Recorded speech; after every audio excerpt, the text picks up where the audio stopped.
અમેરિકાની રાજધાની Washington DC સ્થિત વ્હાઇટ હાઉસના ચેકપોઇન્ટ પર ફાયરિંગની ઘટના સામે આવતા ખળભળાટ મચી ગયો છે.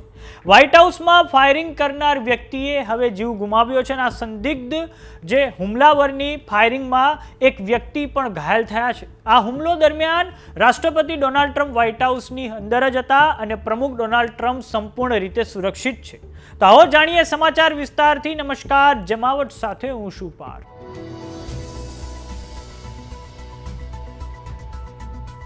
અમેરિકાની રાજધાની વોશિંગ્ટન ડીસી સ્થિત વ્હાઇટ હાઉસ સંકુલ બહાર શનિવારે સાંજે અચાનક અંધાધૂંધ ફાયરિંગ થતાં સમગ્ર વિસ્તારમાં ભારે અફરાતફરી અને દોડધામ મચી ગઈ હતી.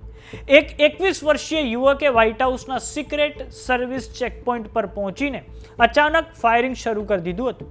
જોકે સિક્રેટ સર્વિસના એજન્ટોએ ત્વરિત જવાબી કાર્યવાહી કરીને હુમલો કરનાર વ્યક્તિને ઘટના સ્થળે જ ઢાળી દીધો હતો. આ પછી હુમલો કરનાર વ્યક્તિને હોસ્પિટલ લઈ જતા ત્યાં તેને ડોક્ટર દ્વારા મૃત ઘોષિત કરવામાં આવ્યો હતો.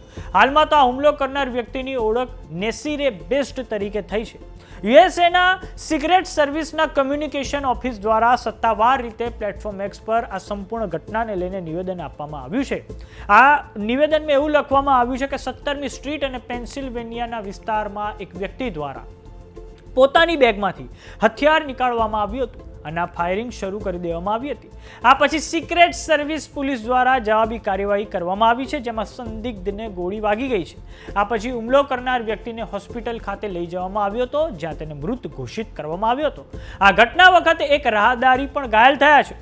સુરક્ષા કર્મીઓમાં કોઈ વ્યક્તિ ઘાયલ નથી થઈ. ઘટના વખતે રાષ્ટ્રપતિ ડોનાલ્ડ ટ્રમ્પ વ્હાઇટ હાઉસમાં જ હતા. જોકે કોઈ પણ પ્રકારના વ્હાઇટ હાઉસના ઓપરેશન પર અસર નથી પડી.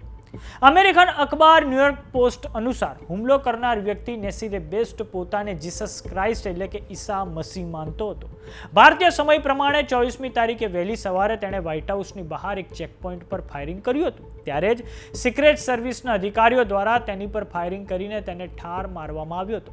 ગોળીઓની ધણધણાટી સાંભળીને કેટલાય પત્રકાર ત્યાં રિપોર્ટિંગ માટે હાજર હતા અને અચાનક ચાલેલી ગોળીઓ વચ્ચે તેઓ પોતાનો જીવ બચાવવા દોડ્યા હતા. સિક્રેટ સર્વિસ દ્વારા કેટલાક પત્રકારોને પ્રેસ બ્રીફિંગ રૂમમાં મોકલી દેવામાં આવ્યા હતા. અમેરિકાની તપાસ સંસ્થા FBI એટલે કે ફેડરલ બ્યુરો ઓફ ઇન્વેસ્ટિગેશનના ચીફ કાશ પટેલ દ્વારા કહેવામાં આવ્યું છે કે FBI ઘટના સ્થળ પર હાજર છે અને હાલમાં તો ઘટના પર કાર્યવાહી કરવા સિક્રેટ સર્વિસના અધિકારીઓ કાર્યવાહી કરવામાં લાગેલા છે. આ ઘટના એવા સમયે બની છે જ્યારે તાજેતરના અઠવાડિયાઓમાં અમેરિકાના રાષ્ટ્રપતિ ડોનાલ્ડ ટ્રમ્પ અને તેમના પરિવારની સુરક્ષાને લઈને ચિંતાઓ વધી રહી છે. થોડાક દિવસો પહેલા જ ટ્રમ્પના પરિવારને ધમકીઓ મળ્યાની માહિતી પણ બહાર આવી હતી. કેટલાક મીડિયા અહેવાલોમાં એવો દાવો કરવામાં આવ્યો હતો કે ટ્રમ્પની પુત્રી ઇવાન્કા ટ્રમ્પ અને તેમના પતિ જેરેડ કુશનરને નિશાન બનાવવાની યોજના અંગે પણ તપાસ ચાલી રહી છે. જોકે આ મામલે અમેરિકાની સુરક્ષા એજન્સીઓ દ્વારા કોઈ પણ સત્તાવાર વિગત જાહેર કરવામાં નથી આવી. તો સમાચારોમાં અત્યારે બસ આટલું. જોતા રહો જમાવટ. જો તમે અમને YouTube પર જોઈ રહ્યા તો સબસ્ક્રાઇબ કરો. જો તમે અમને Facebook પર જોઈ રહ્યા તો ફોલો કરો. સાથે જ અમારી WhatsApp ચેનલ આવી ગઈ છે, જોઈન કરવાનું ના ભૂલતા. નમસ્કાર.